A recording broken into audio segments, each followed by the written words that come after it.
James here from the Gator Nation Football Podcast, and we are back bringing you another season of film breakdowns. We'll start by looking at Florida's offense versus FAU's defense. We'll take a look at Emory Jones and Anthony Richardson, the run game, the offensive line, all of the new things for this 2021 season. As always, if you like the content, follow us on social media, support the show by dropping us a dono on Patreon, and check out the podcast, where each and every Monday we bring you in-depth analysis on the Florida Gators. Florida has the ball. It's 3rd down and 9, the first third down of the season. 3rd down and long is something that I was very curious to see how Emory would perform in. It's an obvious passing situation. We've noted through the past couple of years of limited game action with Emory that it didn't seem like he was really able to read the field very well, if he was making a read at all. And his pocket presence and really his footwork when delivering the ball could lead to some issues. So right away, we're going to see Florida lining up in a 2x2. You're going to have Shorter running really a drag here, a little slant drag with some traffic coming from the slot. And then up top, you're going to have Jacob Copeland running a dig route. As we roll the action, clean snap, nice pocket, plenty of time. I want you to watch Emory's eyes here. He's going to take a quick glance to the right. Emory will do this all throughout our breakdown, as you're going to watch on this video today. He's going to take a quick glance, but it's really just almost a motor habit. He's not actually looking most of the time. It's just a glance. If he was looking, he'd be looking to see where this linebacker was going. They're in zone. He wants to know if this linebacker is going to stick on Shorter, his dragger, or if he's going to clear out and then give him a window. You're going to see Emory's head there. Again, take a look at his eyes. He's going to turn. And now he's not looking. He's not going to see this conflict point here. And what that tells me is he wants to throw this dig to Copeland all along. Pre-snap, he wants the dig. That's where he wants to go. Everything else is sort of just a window dressing look. And then you're going to see Shorter come totally free here as Emory's waiting for that dig to come. Here's Shorter. Tons of space between his defender. Ball does go to Copeland. Really nice catch from Copeland. Not the best ball placement here. But had he instead taken Shorter, you can see Shorter might take this short, easier throw for a much, much bigger gain. Florida does convert. Emory does convert. This is a fine conversion. Part of film breakdown is to always look at what the best option is. So, of course, it's going to be nitpicky, much like we did with Trask last year. We always try to find the best option. What are the pre-snap reads? What are the post-snap reads? What is the quarterback seeing? How is their footwork? And are they delivering a good ball? Those are all the things we'll be looking at today. And right away, Florida does get the conversion, but a missed opportunity for the easier throw. On the very next play, Florida's going to use tempo, something they did well in the FAU game to catch FAU not quite ready. Take a look at the linebackers here, not ready for the snap, putting in the mouth guard here, just getting their bearings. FAU played like we expected, 7 or 8 men in the box, really almost at all time, bringing one of their strong safeties in to help with the run. Obviously a total deviation from what we saw from Florida's offense last year, and that's to be expected until Florida proves that they can throw the football. Florida ran tremendously well, rushing for over 400 yards in this game, and early on the tempo is going to work, even though we miss an exchange here. Tempo is going to work nicely. Malik Davis is going to get to the outside. Both of those linebackers were still trapped inside. And then really something that's extremely important to a team that runs the football well, and this is why I'm showing you this play, is your wide receiver blocking. We highlighted last year that Justin Shorter plays with such a good motor. He's playing extremely hard on every play, and you can see him right through the scorecard. He started down here, he's turned in, and he's basically created an edge that if Malik Davis can get to, he's going to turn it into a big play. You've got Whittemore also locked up here. Nice job by the receivers. That allows this edge to occur right there. And because of that, this play becomes a big play. Wide receiver blocking is going to be important to the success of Florida all year long. Again, we've highlighted Shorter's effort at that spot. He definitely sets the tone, I think, for the rest of the receivers to see what really good blocking can do for your running game. 1st and 10 for Florida, we have Jacob Copeland at the top of your screen. He's going to run a go route or a fade route to the outside of the sideline. And then we have Whittemore here in the slot who's just going to hook over this linebacker. Whittemore's actually going to be wide open, just like we saw on the first play. Take a look at Emory's eyes on the snap here. There's Emory's eyes. He is going to look here. He's really just taking a casual glance. If he wants to move the safety, they are in single high coverage. You can't see the safety. He's off your screen, but If he wants to move the safety, he's going to need to have a little bit stickier eyes. On this particular play, he knew that FAU was going to give him the go route, period. Now, there's nothing wrong with taking a go route. In fact, taking advantage of your one-on-one opportunities against an overmatched FAU team with one of your best receivers in Jacob Copeland is perfectly fine. He's going to come off that early. Again, want to watch how quick this is. Snaps taken, peeks the safety, never really looks.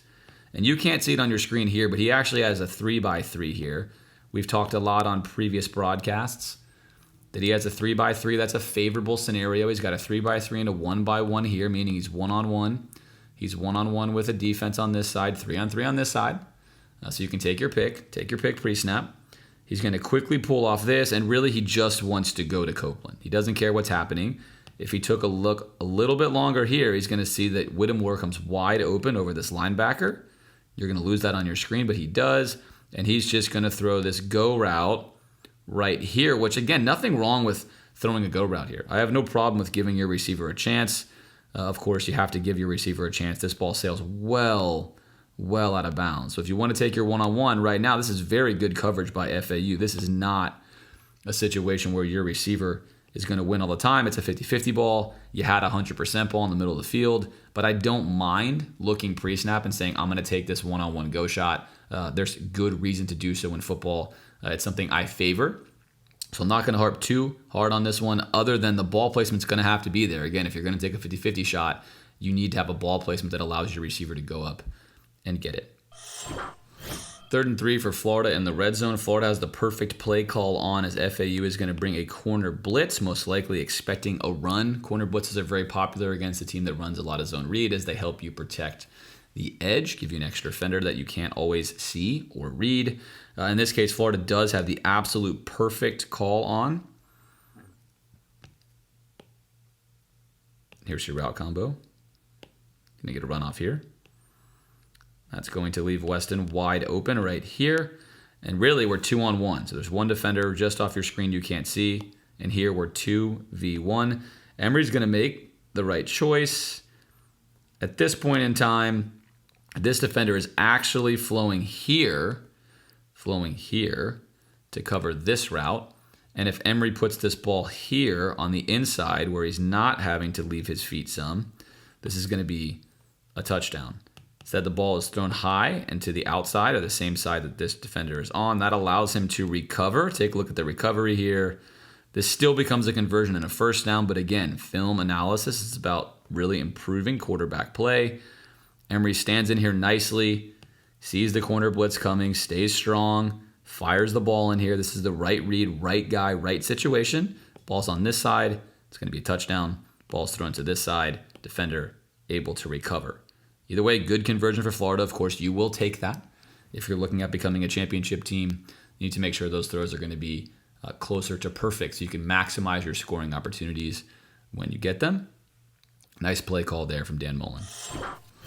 Unlike what we saw last year, when Florida would line up 2 receivers in the red zone, especially on the goal line, you would see teams counter with 3 defenders. This year, only 2. So we're 2x2 up top. Florida Atlantic is heavily worried about what's happening on in between the tackles.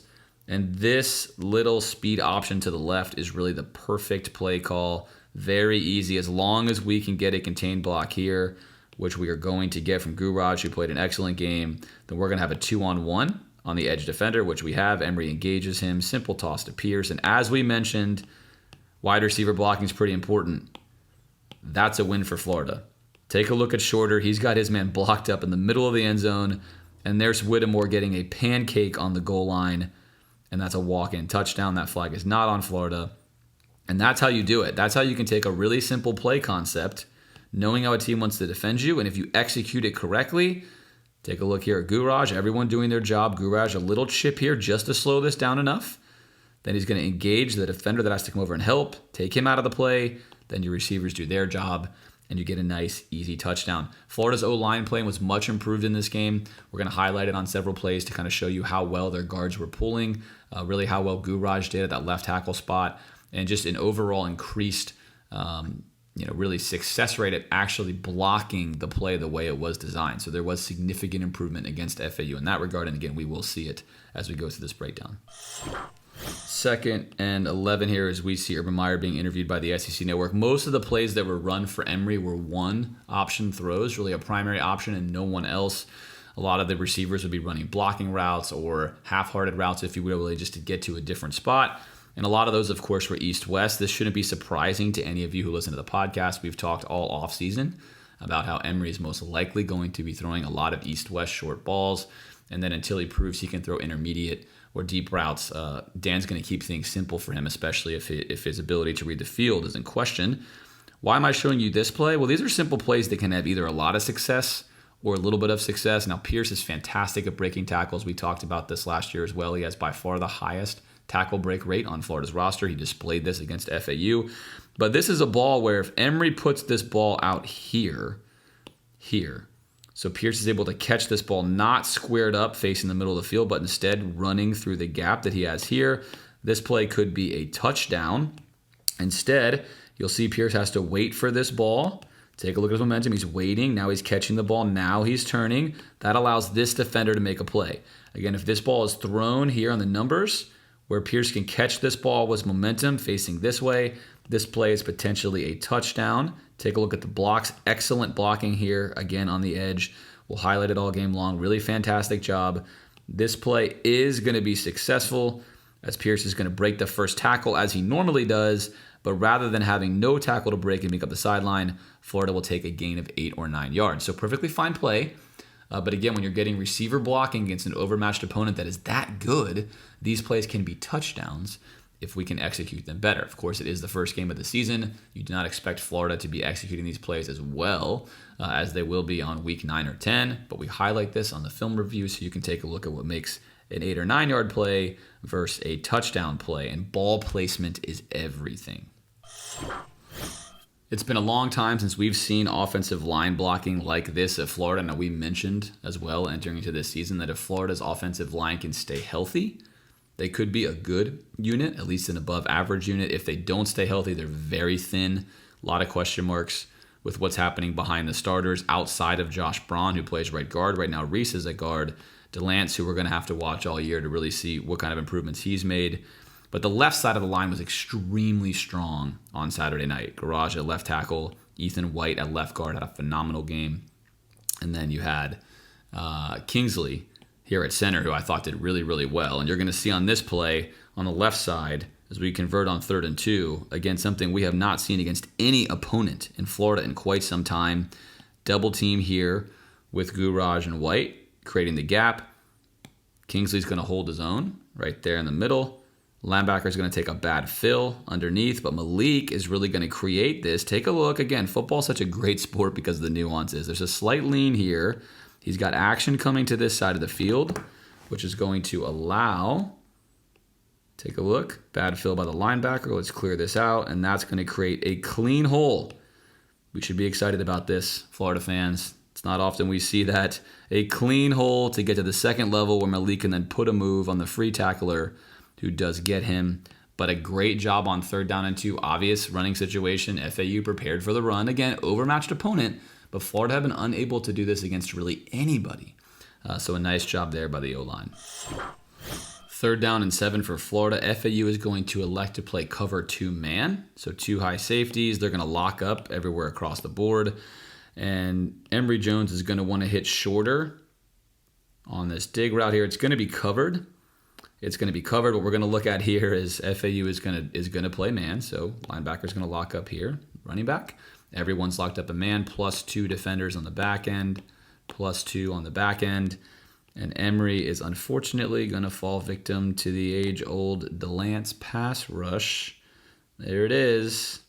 Now he climbs in the pocket nicely here, and he's going to convert this well. So this is one thing Emory, of course, does very well as a quarterback. This is helpful. Take a look here. Delance is beat. At the end, he does get a redirect, but if Emory is sitting on the spot he's supposed to be sitting on and trying to deliver a pass, he is going to get to the spot. Emory wisely steps up, and because they are in man, it's a very advantageous situation for the quarterback to run, and Emory makes them pay. One of the dangers of playing man defense against a team that has a running quarterback is nobody is accounting for the quarterback. Florida's probably going to see a lot of zone, especially if they cannot prove that they can complete passes consistently, teams are not going to need to play man against Florida. They're not going to need to make those windows smaller. FAU tries it here. They win on the coverage. And although you can't see them to play, Florida's running very, very simple routes here. You would have never seen this happen with Kyle Trask last year. You actually have just two really like decoy go routes here, a hitch here that's really a decoy hitch. All of these routes are really just designed for this one here. That's all Emory's looking at. And as we chronicled last year with what we called Dan Mullen 2.0, you saw a wide variety of routes in these situations, especially if Florida was sending 5 receivers out on Saturday against FAU. Yes, it's the first game. Yes, Florida's going to play Alabama. But as we're going to see, I suspect a lot of this has to do with Emory's ability to read the field and keeping things simple and trying to hit high percentage throws. At any rate, this 3rd down and 7 conversion is successful because of what Emory does do best, which is use his legs to escape the pocket. This is just a fantastic run play by Florida. I mean, this is great. Now, anyone who knows me knows I prefer passing the ball to running the ball as far as a fan goes, entertainment purposes. But this is a wonderful design and really great execution. Let's start by taking a look at Guraj, who's going to go low here. Take a look at this block. He's going to go low here to get rid of this defender. He's going to clear him out. Then you're going to have Ethan White right here who's going to run his man out. Now we've created a lane. This is the lane we're going to go through. And then we're going to see really the best block of all from Kingsley. So Kingsley is going to start here with a double. He's then going to peel off. Take a look at the peel here. There's the peel. And then he's going to seal his man right there. Take a look at that. So we've got Guraj with the cut. We've got Ethan White clearing the lane out. Here's our lane. And then we've got Kingsley setting up this. So we have a long lane here with Whittemore attempting to engage his block there, which he gets right at the end. And Malik goes untouched for 13 yards on 1st down and 10. Wonderful job by the O-line there. It's not an easy play to block. They didn't just line up and touch the guy in front of them. Really nice stuff from Dan Mullen. Really nice execution by the O-line. A really simple pre-snap motion here by Emory Gamble is going to set up Florida with 4 receivers, something we saw them do with Trask a lot. And unlike what happened with Trask, FAU is late to get there. FAU is only going to send 3 anyway, so Florida's going to have a 4-on-3 here automatically. Why? Because they're worried about what's going to happen in the run game. Again, the advantage of having a running quarterback is that teams are going to have to try to stop what's happening here, especially on 1st and goal. Simple play design by Dan. Easy throw for Emory to make. And all that matters here is the receivers do their job. They're 3-on-3. 3-on-3 here is if they can win their individual battles, this is going to be a walk-in touchdown. And there's a great block by Weston. Everyone's engaged. Take a look here at Emory Gamble. And that is going to allow a walk-in touchdown as we lose the feed here for a second by the SEC cameras. But there it is. You see him walking in. Good blocks, 4-on-3, simple execution, easy touchdown, all set up by the fact that Florida was able to run the ball consistently between the tackles or right off the edge. It's the 3rd series of the game, so as Dan Mullen would typically do with Emory, when Trask was playing, in comes Anthony Richardson. It's now 2nd down. We'll have plenty to say about him on this film breakdown. 2nd down, FAU is going to play really what winds up being man. They're going to pattern match here, but this is going to be man. Everyone's going to lock up. We're going to lock up, lock up, lock up, lock up. Again, it is a pattern match, but don't worry so much about that. Worry about this.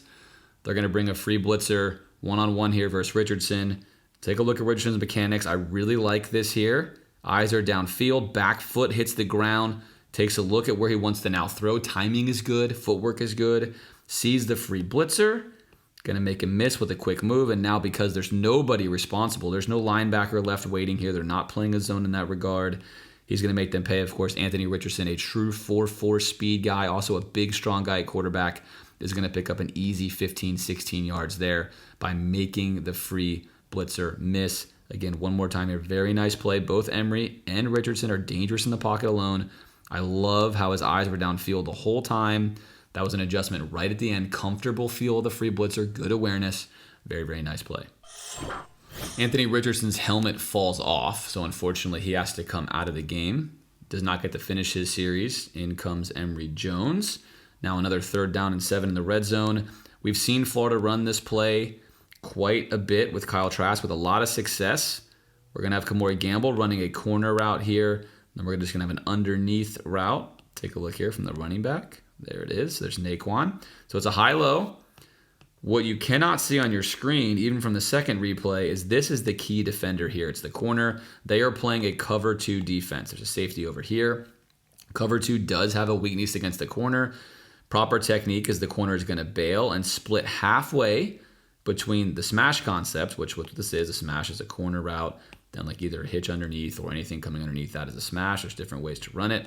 But what matters here is that he needs to read this defender. Emory needs to be looking here. If this defender bails, he has no choice but to take the underneath route. If he stays low and underneath, then he can throw this corner route as he will have leverage. Gamble will have leverage here on the safety, and he will have a throw window. Emory instead is really only looking at the safety here. That's all he's looking at. His eyes never move. He never checks anywhere else.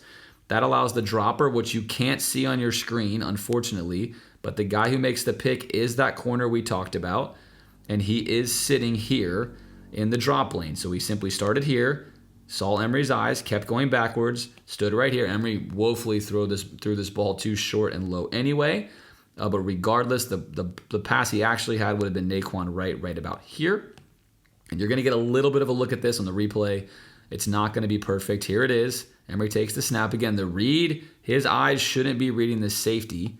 This is not who matters. Who matters is the player you can't see over here, which is the corner, and you can't see him, but he's never looking at him. Take a look at his eyes. He's never, ever looking over here off your screen where he needs to be looking. He cannot see the underneath defender, and because of that, he throws it right to him, and there he is. Here is the aforementioned Naquan Wright, who's wide open. Wide open. Again, this conflict defender is splitting the distance between the underneath route or the curl and then the corner route. Perfect technique. If this dropper is down here not dropping and he stays low to Naquan, then Emory can put this ball anywhere in here for a touchdown. The ball is poorly thrown. It's way behind Kamori Gamble, even if he wasn't there. Ball's not thrown on time. Very easy interceptions. It's something we've seen with Emory ever since I started evaluating him on film. Of course, he's been in the program for a long time. If you're asking yourself, well, it's his first chance to really play. Should we expect this? The answer is no. This is a very elementary read. If you play high school football, if you're a high school quarterback, one of the first things you learn how to do is throw the ball against really a cover 2 defense when you have a smash concept on. And then there's only one person to read, and it's the corner. That's who you read. Very normal. As you're going to see throughout the rest of this breakdown, Emory really begins to struggle as this game goes on with making the correct read, identifying who he should be reading, having a good feel for when to deliver the ball. And this one is just not a good pass at any level. And as you'll see here to finish, Emory also has a pretty bad habit of finishing pretty straight up. You'll see his throws as we keep looking. He does not finish his throw driving down. You can see kind of his foot. Pretty weak finish here. Does not drive through his throws confidently. I think a lot of this has to do, in my opinion, with the fact that he's not super confident with where he wants to throw the football. So a lot of his throws are like, okay, is that good? But either way, the mechanics of delivery of his throw are not what you'd like to see. Drive down that ball, right? Not where you want to see. That throw is not there. So what could he have done? He should have thrown the ball to Naquan. That's his read. It's an easy read. That's there. He should have seen the dropper. He can check this linebacker, take the hitch, get a first down, probably a touchdown. Or, of course, he also has this route here open over the middle. So the proper read sequence here would have been pre-snap. He knows what he likes. He's got cover 2 on the left side. Take the snap, read the corner. The corner bails, take your hitch. If you don't like your hitch, your eyes are going to go here. Then they're going to go here in the middle window. So again, take the snap. Your eyes go here. Read the corner. Corner bails some. Take your hitch. If you don't love the hitch, if he's got a good tweener distance, if this isn't a good route run by Gamble, then your eyes are going to come here and take a look at your middle breaking route, which of course he had. So that's ideal. Again, we're going to be heavy on every quarterback that plays at Florida, taking a look at what these reads look like. If Florida wants to win championships, their quarterbacks, as the season goes on, they have to be able to make these reads. Not the Trask level. As we said, Trask super special when it came to how well he read the field, but they do need to do it at an above average level to be able to win in college football in the modern day game. First and goal, different drive now. Obviously after the interception, Emory Jones back in. Florida going to go under center. Going to see a lot of activity in here. 8 men in the box here. Florida then has 3-on-3. Good opportunity. Get your athlete with the ball, even against a 3-on-3, wide side of the field. A lot of space here. If you can win on 2 blocks, you leave a 1-on-1 with a blocker in space. I like the play call. but the execution has got to be better. Here comes Shorter. Now, Shorter right now is expecting this ball here.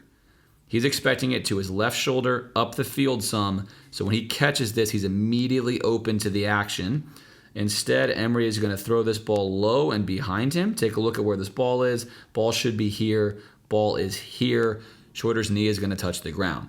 Now, this is a nice start by Florida. We're already down the field. Here's our free defender. If this ball is thrown here, Shorter catches this ball. He can choose to take a sideline route. He can choose to go in here. Either way, he's going to gain 4 to 5 yards. If he beats one man, he's going to have a touchdown. And instead, Florida's going to lose 3 yards on this play simply because of ball placement. Ball placement is everything. It's one of the reasons why the quarterback is the most important position in all of sports. There are so many things you have to do. You have to process fast. You have to be accurate. You have to understand the situations. And every play, you have to take a look at what's happening, make a read in the action that you have, and put the ball in the best place. 1st and 10 now. Florida in good field position in the 3rd quarter. They're going to run a concept that they've run with a lot of success under Dan Mullen. Simple slant route here to engage and clear. This linebacker, much like we saw Georgia struggle with, has to cover. Malik Davis here coming out of the backfield. This is the classic Georgia wheel. Maybe we'll refer to this, as forevermore. Instead of this play being a big play, it probably should have been a pick 6. But here's the action. You're going to run a slant, which is really a little bit of a pick route, but they do it well. Kind of run a route. Okay, don't hit him, but just slow him down some, which he does. Emory's now, take a look at Emory's eyes. Emory's eyes are going to be right to his target. I'm just going to look here. This is good. This is the read. The read man is here, by the way. And then eventually you're going to see what he does. So first you read the corner, make sure the corner takes the slant, which he does. You have space. Now check this defender. Where is he? Now, Emory, 2 choices. 1, right now, ball's got to be out. If he wants to throw it early, ball's got to be out. Back foot hits the ground. Take a look. Ready? Back foot right now on the ground. Ball's coming out. Ball's coming out. Ball's coming out. Ball's coming out. Ball's coming out. Way late. That's step 1. Again, quarterback, take your shotgun snap, back foot, boom. Ball's out, ball's out, ball's out. If the ball's out here, this is fine. You got a defender flowing in this way. If he puts the ball out here enough, this could be a nice play. Instead, he waits too long. Something Emory does on most of his plays. He waits far too long. Back foot, I'm waiting, I'm tapping the ball. I'm going to wait, I'm going to sit, I'm going to tap, I'm going to hitch, then I'm going to throw. It's too late. Should have been a pick 6. Secondarily, by the time he waits this long, now this ball needs to be thrown here. And if he throws that ball there, it could be a touchdown. But in reality, this play is designed to get the ball out early. This is not a long developing wheel. This is not a wheel that goes all the way to the sideline. They're trying to get this ball out quick and easy for Emory. That's why there's this rub flow here. And this ball has got to come out right now. Ball's got to be out. Ball's out. Instead, we're jumping, we're hopping, we're tapping. And because of this, I want you to look at Emory's eyes here. You can see his helmet move. Corner. Read the linebacker. Ball's already got to be out. Now I'm not going to look at him anymore, and I'm going to look at my receiver. I don't know where he is. I don't know what's happening. And this almost is a pick 6. The reason I'm going to spend a decent amount of time on this play is it's a simple football play. Emory knows he's only trying to really throw this little wheel, and it's supposed to be early. Look how early Malik turns. He's ready for the ball quickly. He knows he's supposed to be getting a quick. Ball has got to come out. Waiting. Too long. Could have been a pick 6. Could have been disaster by Florida. One more time on the replay. You can see his eyes here really well. First he reads the corner. Now he checks the linebacker. He's look at this. Pat, bobble, late. Woo, almost a pick 6. Now you can see the defender's taking an underneath angle. So if he wanted to make that throw late, it's got to come out here. Instead he throws underneath. But again, watch the back foot. Right when we catch this replay, back foot, throw. He should be throwing. You can't see it there. We basically start with his first back foot hit. Drive the ball out. We get a hitch. We get a pat. We get a throw. We almost get a pick 6. Again, Emory, a guy who's not a freshman, been in the system for a long time. Very routine play here.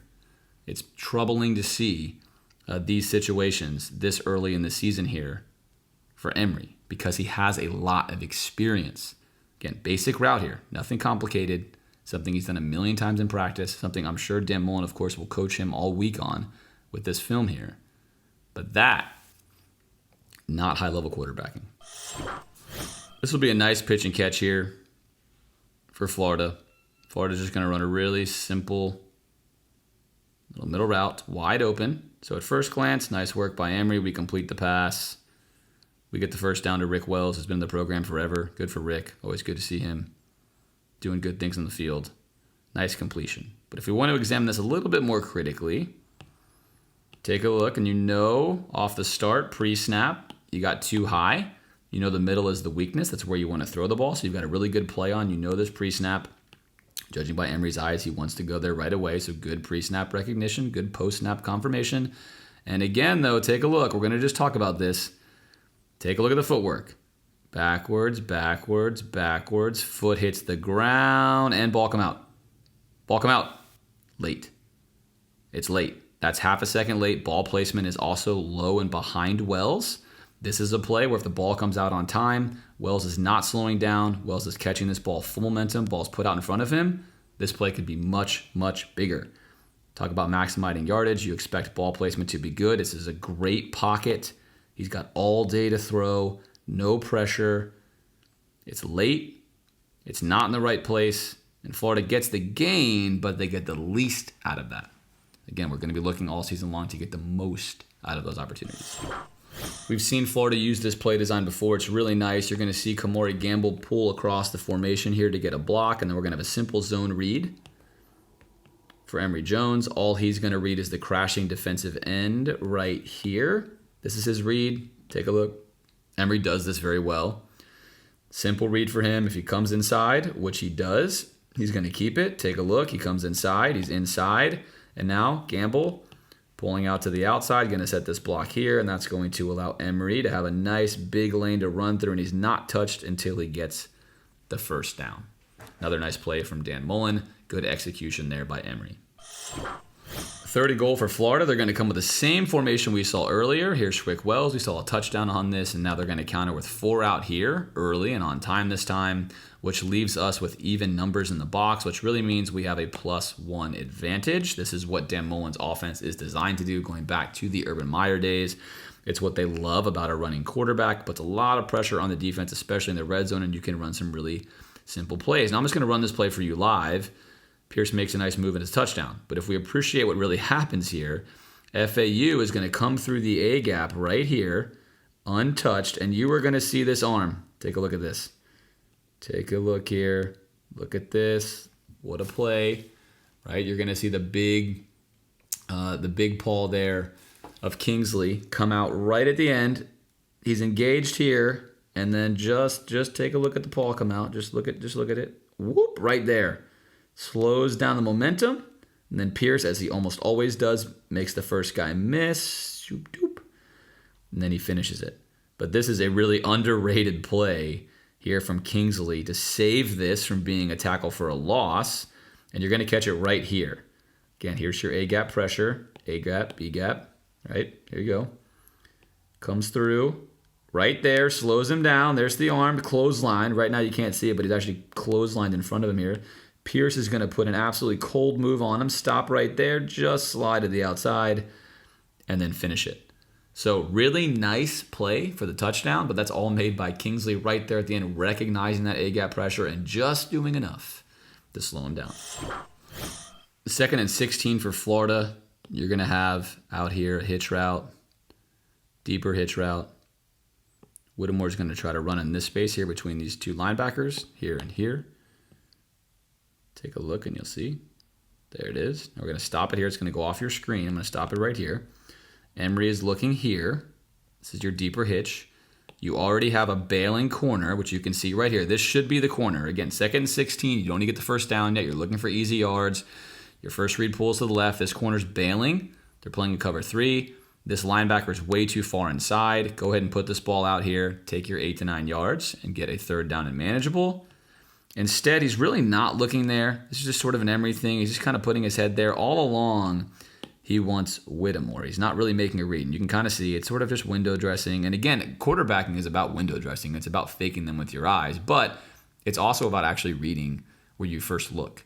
Unless you know for sure, pre-snap and post-snap, that what you have is going to be a wide open route. You're going to move a safety. You've got a seam route, something like that.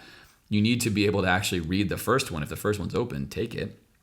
And we have a wide open shoulder, as he was really all day long underneath. And then Emory, because his eyes are staring down this play, this window becomes tight. This linebacker who's in conflict, he's guarding both of these guys. He's in conflict. He's able to get a decent enough bead that he comes into this window and makes it small. Again, it's not a tiny window. He's not there. He can't stop it. And this linebacker underneath, who wasn't looking, he's not looking back at Whittemore when he crosses over his head. He's looking at Emory, saw that Emory was staring right at him, and he immediately closed his space down. So there's lots of ways Emory could have created a bigger window here in the middle. He doesn't. That leads to a very tight and low throw. There was a hole for that. That ball could have been made, but as you see here on the freeze, this throw is automatic. It's easy. You've got a bailing corner. This is going to be a simple completion. He's trying to fit one into here because pre-snap, that's where he wanted to go. Not seeing a lot of reading from Emory in this game. 1st and 10 for Florida. Florida's going to run a home run play here. You're going to have Rick Wells really kind of giving this route here for a deep over, really in front of the safety. And then you're going to have a vertical route here, and you're going to have a dig here from number 82, Jamarcus Weston, who got quite a bit of playing time in this game. Emory's going to fake the old Tim Tebow. I'm running the ball. No, I'm not. That's going to bring the linebackers up, which is exactly what happens. And Emory right now, foot in the ground, you can't see this, has Jamarcus Weston, completely open. There is nobody within 20 yards of him. The bailing corner, which you can't see, bails way back. They wind up double covering the slot here. Rick Wells is one-on-one. There's not a good throw window there. And Emory takes the snap and really is predetermined he's just going to throw the ball to Wells. That's just really what he's doing. In reality, he wants this play. So I take that back. Sorry, I didn't mean Wells. I mean, he wants to throw the ball to the slot here. That's where he's going. He looks at it. There's his eyes. He wants that, but that's double covered. So he's thinking, okay, I don't like that. I'll go to Wells. In reality, pre-snap, take a look at the alignment here. How many players do you see on the screen? You see 3.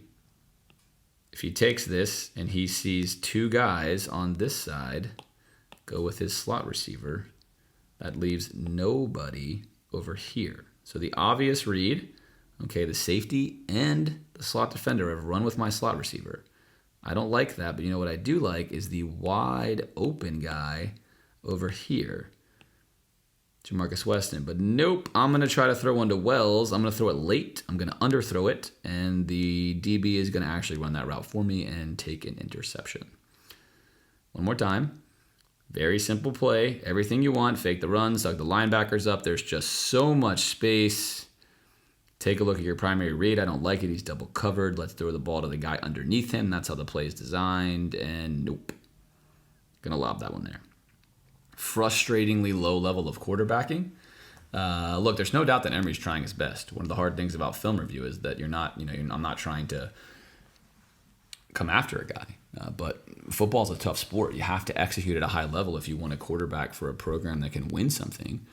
And what you're seeing on the film review, despite not a lot of throws really down the field, is that there just is not a college level, especially Division I, especially SEC level, quarterback ability being shown right now by Emory Jones in this FAU game. It's very subpar. It just does not show a command of the technical skills you need to have to be able to play quarterback at this level. And those are not things you can correct in 5 days. There's a lot more going on here than just a couple of bad throws. So something to keep an eye on.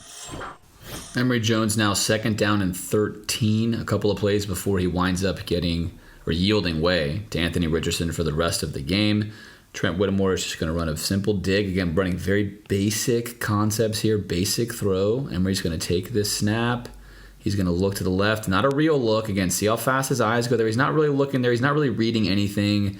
He just wants to throw the dig route the entire time. He's going to stand there. I don't like the delivery. I've talked about it before. I don't like how he stands so still. Look at his back leg.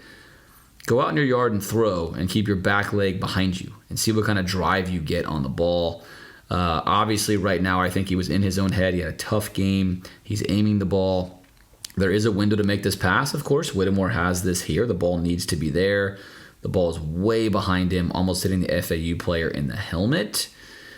And again, you don't want to harp too heavily on this stuff. Of course, Emory is trying his best. He is a college student, but this is just not SEC level of quarterbacking. In fact, it's not high school level of quarterbacking if you're talking about throwing. Emory, of course, special with his legs. But right now, in the passing department, a lot of questions need to be asked. With really what are we doing, what's happening, and how it's happening, because the film doesn't lie. That's the thing about football, is you can say what you want, you can have excuses, you can have upsides and fairy tales and tragic tales and whatever you want. But if you put on someone's film, at the end of the day, you are what you put on film, and performance should matter. And Emory had a really tough game. And again, I don't think it was one of those situations where he had a few bad reads. He was uncomfortable. The technical skills are lacking. And those are not things you can make up quickly. Anthony Richardson now in the game. And I guess FAU had no idea that Anthony Richardson is a better athlete than Emory Jones. He's faster, he's stronger, he's bigger. And Emory Jones is a great athlete. That's no slight to Emory. Anthony Richardson is sort of the guy in a video game you create and you give him all 99s, especially in the running ability, size, strength ability. And so they're going to run a simple zone read. Again, same thing we saw with Emory. Rich does a good job of this, takes a look, sees the DN just absolutely disregard him on the handoff to Lingard, and he's going to get out of there. He's going to cover a lot of space very quickly. I'm pretty sure right now, if you're number 4 on FAU, you are the safety and you're thinking, what is going on? I am not even close to touching that guy. Thank you, 24, for bailing me out. Oh, wait, I'm sorry, 24. Whoops, get off of me. Wow.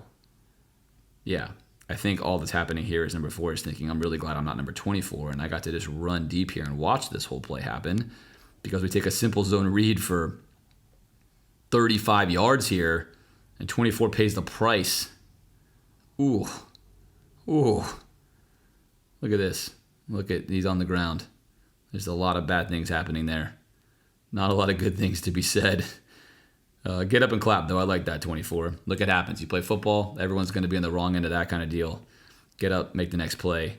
Recognize the dude you're playing against is an absolute freak. But nice running ability there from Anthony Richardson.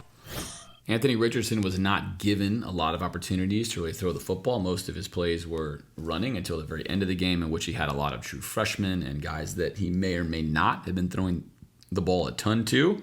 But here is a chance to take a look at his awareness here on 1st and 10. We get a terrible snap here. He's going to save this snap. He's then going to make a look. Now, this is encouraging. I'm going to show you a play at the end of this breakdown from the Oklahoma game, which I've talked about on the podcast many times. But you can actually see it on display here. Everything gets sped up on a bad snap. It's easy to panic. He has very little college experience. Instead, he's going to take a look. This is his target. He's trying to hit this little quick bubble to Rick Wells. And he sees, okay, I'm not super comfortable. The play's kind of broken. I see both of these guys coming downhill. I don't have a block here for Kamori Gamble. Everything's kind of out of sorts. I'm instead going to go engage this backer and even up my numbers. Take a look at this. He only plans to engage him the whole time. So bad snap, take the snap, see the read, recognize I need to come down here and engage this. Now, I love flag football. I think most of you know that. This is the perfect way to attack the line of scrimmage and throw a lateral. It's textbook. Now he's got a blocker engaged here at the bottom of the screen. Unfortunately for him, he makes a really poor pass, but we can imagine a world where he didn't and he put the ball here, and he took what could have been a loss on a bad snap backwards, what could have been an immediate throw that was a loss for more, and actually would have been a significant play. Unfortunately, he does make a really poor pass, or making a really great decision outside of that. Rick Wells makes a nice catch, and then inexplicably runs out of bounds right there. Why does he run out of bounds right there? I don't know. We're not trying to stop the clock. He could gain more yards. He's got a nice block here. He just runs out of bounds after 2 yards. Guys play a lot of football. Take a few more there. Either way, illustrating the poise here, what's happening in the quarterback's mind. Take the snap, look upfield, eyes downfield, recognize the play, know this linebacker has to commit to you, get your blocks engaged, set it up, better throw here. That's a great play. Either way, takes a negative, turns it into a positive, shows some poise, shows some comfortability there in the pocket. 4th and 4. I love this play call from Dan Mullen here with Anthony Richardson at quarterback. You're going to get a skinny post route here to run off the D, and then you're going to have what is a fake block as if you're going to have one of these underneath little plays here and then a release up the sideline on a wheel. Really nice combo, simple play to read out if you're the quarterback. Let's watch Anthony Richardson here take the snap, fake the handoff, hold the linebackers, which he does. They're all held, create some space. Nice drop back, foot hits the ground, hitches. Again, we saw the same thing with Emory. Foot hits the ground, drive and throw. Double little hitch, uncomfortable here. Take a look, drive and throw, drive and throw, drive and throw, throw. Little late. Throws a very safe ball. At this point in time, you never want your receiver waiting for the ball coming backwards this way. But the corner ran off with the post. There you have it there. That's what you want, is Xavier Henderson taking him off the top. Underneath defender, got lost, eyes in the backfield, ate the fake block. And now we have Weston wide open for what really should have been a touchdown. Now, I'm not going to harp too much on this. Again, Richardson, not a lot of experience. Second-year guy in the system. He does complete this pass. It's 4th and 4. You certainly don't want to overthrow it and miss a completion on 4th down at this stage. The perfect scenario, and if he does this right here, and this is why timing is so important as a quarterback. Everything is good, great. Eyes are great right now. Drive, throw. If that ball came out when it should have come out, he probably throws it to the right spot right here. Doesn't throw it so safe, but he wanted extra confirmation. You're a little nervous. It's your first big pass play. Extra confirmation, everything is okay and safe. And he makes this pass and he makes this completion. Most importantly, though, I love Anthony Richardson's eyes. His eyes are nice. They're sticky. Take a look. He is staring at that corner for a long time, knowing he wants to come here. That's nice. So we're going to give him, a B, solid B on this one.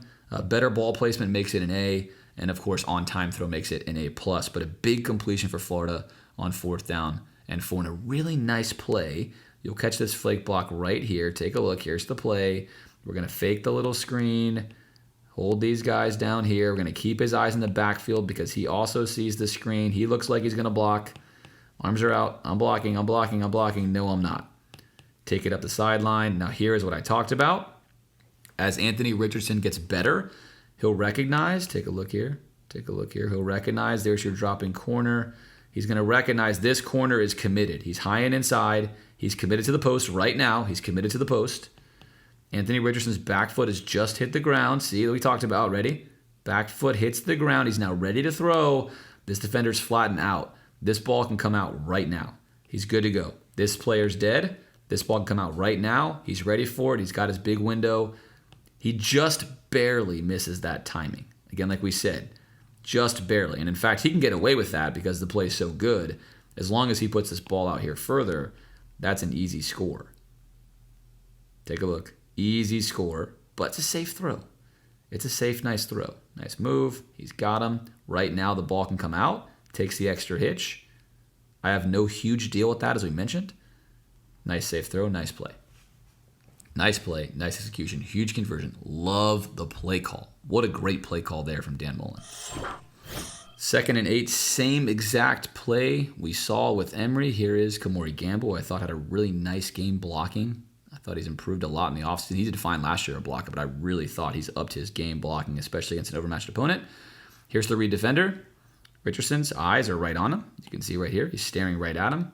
He's going to see that he comes too far underneath. He's out of the play now. He's underneath. If he takes a step this way, you keep it. He keeps it. Here comes Gamble, just like we saw. Going to set the block out here. And then we go set the edge. This guy actually does the right job. So this guy, check mark.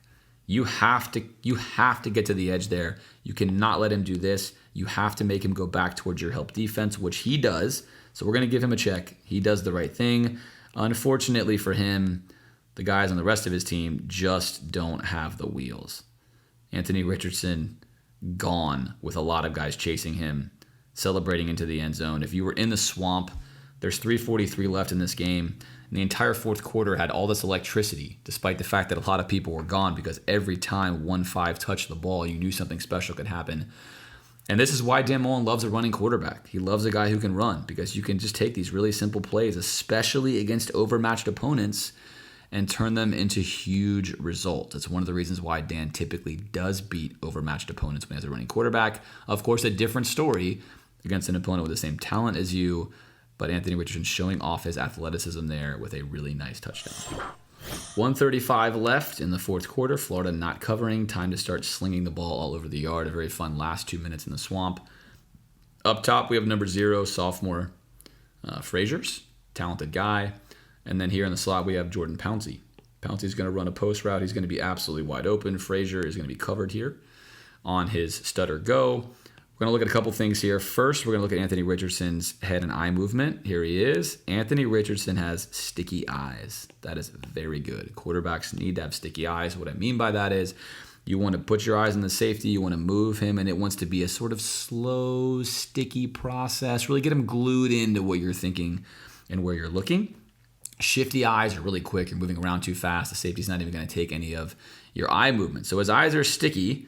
They're a little bit too sticky on this play, and I'll tell you why in a second. Just take a look.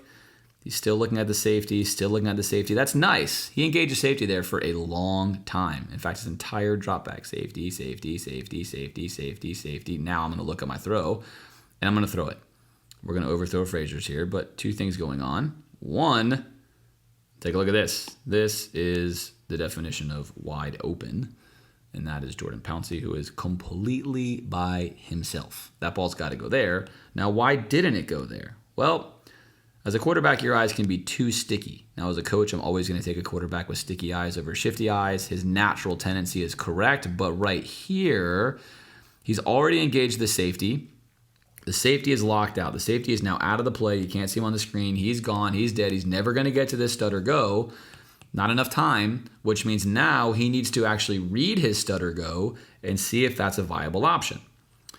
If he would have read his stutter go, as you can see at the top of your screen, this corner is having none of that. Doesn't care about the stutter go. He's bailing, and he's not going to get beat deep with 1:35 left in the game, and I don't blame him. Smart play by him. Had he done this, his eyes would be here. He would see that the stutter go was not going to be a good option. Then his eyes would be here, where he would have hit that post route. Instead, he's still looking at the safety, and he's just trusting that that's going to be one. And basically, he's throwing a 50-50 ball that is not there. Excellent coverage by the DB. Really great work. However, I don't mind that. Richardson's a young guy. He's going to miss throws like these. I love that this is on film. It's a great thing for him to look at and work with Dan. Look, let's get the timing right on these things. Why are you looking at the safety? What's the purpose of using your eyes to move people? When is the right window to view your routes? Something Trask obviously mastered, something that takes time. But regardless, I like Anthony Richardson's default natural feel in the pocket as a quarterback. There's a lot to like there, despite the fact that he missed a lot of passes in this game. Let's take a look at the next one. It's 3rd and 20. FAU, you would think, has seen how fast Richardson is, and they're probably going to not let him get to the outside. He's pretty quick. They're going to bring heat. However, this edge defender, he's going to lose his mind a little bit. I guess he hasn't been watching how often Anthony Richardson's running around his team, but he is also going to slide too far in, which he does, which Richardson then makes the right read on the keep, which is correct. He is then going to just walk around this guy, and you can't tell, but he actually makes a little move on him right here. Just a little move here, just enough to where he's really leaning the wrong way. He's out of the play. And then we're going to take a horrible angle here, as if you're rushing someone slow, just straight to the inside. Yeah, you didn't pull his flag in flag football. And then Florida all along was counting on all of this because here comes the kick-out block up the field that they wanted in the first place. That's a great block right there. Let's take him out of the play. Great blocking downfield there by Frazier's. And that's just a walk. Take a look at this. I mean, that's a 21-yard gain like it's nothing on 3rd and 20. Florida had their way rushing the ball against FAU. Obviously a good sign. Richardson there, very fast, very explosive. Great job blocking on the play. Nice, easy game. Last play we'll show you from this game before I show you the Oklahoma play. This one is the one that if you were there, you might remember. If Richardson becomes somebody he could become, if his ceiling is realized, if he can clean up some of the issues in his passing game, he's obviously a special player. And this is indicative of that. 2nd down and 10. Just 58 seconds left. And first, we're going to get an absolutely cold move here. Little stutter. Again, free. Here's a free man. He's unblocked. We're going to look at him. We're going to freeze. Nope. That's fine. Goodbye. One more time. Little juke left, right. Nope. You're gone. Come out here. No problem. I'm running away from you. Okay, what am I doing here? I'm going to fake you. Get off of me. Okay, no, you can't tackle me. And I'm going to hurdle you, and then I'm going to get the first down. really because I can. And there's nothing you can do to stop me. This is like, it's like a grown man playing against Pee-weers, except these guys are not Pee-wee football players. FAU's defense is nice. They played well all game. Anthony Richardson showing off what makes him special. Let's take a look here. This move is sick. Look at it. Right foot, left foot, and I'm out of there. Nope. And then, nope. Yep, I'm good. First down. That's just nasty. Again, I'm not someone who gets super excited about running quarterbacks. I think to win, you have to be able to pass. But I do think Richardson can pass. And we're going to take a look in this Oklahoma play as to why I think so. I do think he is by far the better option for Florida to start. That's no offense to Emory. I think it's really tough as a coach to have to ever bench someone who's given everything they have to your program for multiple years. They've hung in there in a world where guys transfer immediately. But to me, there's no real comparison based upon film, even when Richardson doesn't have a great ball or when he's throwing things well. Just from the very limited play action we've seen, the raw materials, technical skills, the footwork, the vision, how he finishes his throws just seem to me to be in a much better place than where Emory Jones is. I think he does give Florida the best chance to win. We'll talk at more length in the podcast about whether it's wise to start him right now, youth, experience, Bama coming up, etc. But let me show you why I think Anthony Richardson has the skills to be a good passer. If you think maybe we don't have a guy in the roster who can pass, or it's not Richardson or Emory Jones, I would disagree. And we're going to pull up that clip now to show you why I think there's a lot of promise there. So here is the play against Oklahoma. Of course, the game well in hand, 55-13, Oklahoma in control of this one. But you're gonna see why I think Anthony Richardson has the tools to play quarterback. Bottom of your screen, you're going to see takes the snap. Pouncey's at the top of your screen. Pouncey's going to run a post route, much like what he ran, obviously, in the game against FAU.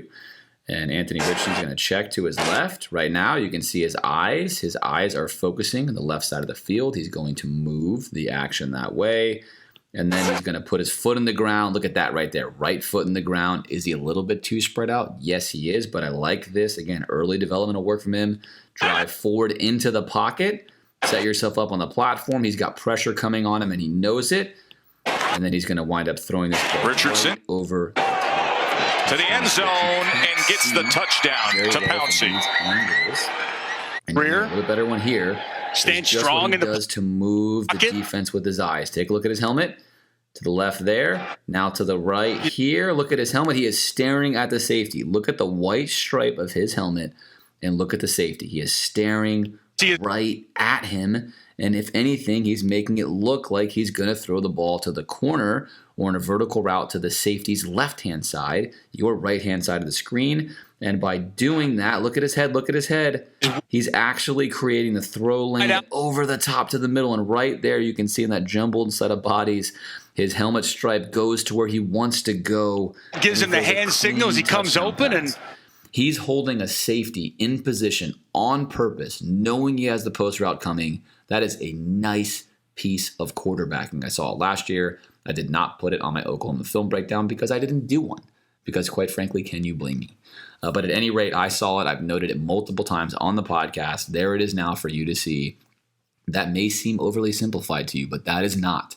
The ability to use your eyes to move a safety like that, to have a good feel in the pocket when guys are coming at you, to stand tall, to drive forward, to deliver that ball to space. Those are all very nice technical skills. AKA, there's a lot to work with there. I like what I see from Richardson. Of course, he still has to develop. He hasn't arrived yet. This is not when Kyle Trask showed up on the scene against Kentucky, but a lot to work with in the passing game, in my opinion, from Richardson.